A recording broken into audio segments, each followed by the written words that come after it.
Angela Bassett took home a Golden Globe Award last night. Her role as Queen Ramonda in Disney's Black Panther: Wakanda Forever earned her the award for Best Supporting Actress in a Motion Picture. Yahoo Finance media reporter Alexander Canal has details. Allie.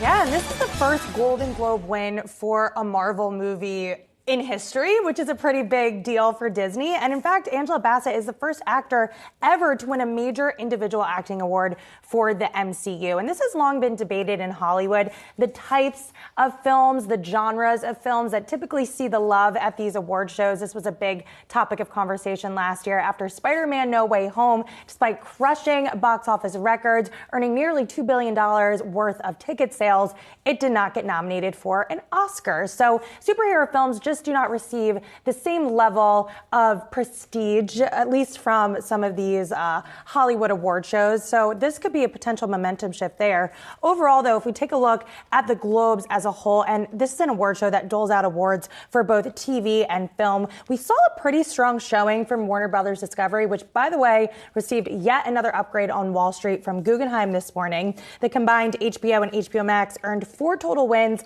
led by The White Lotus with help from House of the Dragon and Euphoria. That was followed by ABC, Abbott Elementary, just continuing to be an award show darling. And then Netflix with 3 wins, 2 for television, 1 for film. And we did get the news this morning that Netflix has signed a multi-year deal to air the Screen Actors Guild Awards, which will be the platform's first live award show. So this will stream on Netflix's YouTube channel and comes right before the platform will stream another live event with Chris Rock. So another example of how streamers are trying to expand their programming, and also how the award shows too, they're trying to be a little bit more relevant and potentially shake things up. Well, speaking of the relevance of the award shows, right? We always ask this, like, who cares who wins these awards, right? Does it matter to the bottom line? Obviously, the Oscars is the most prestigious.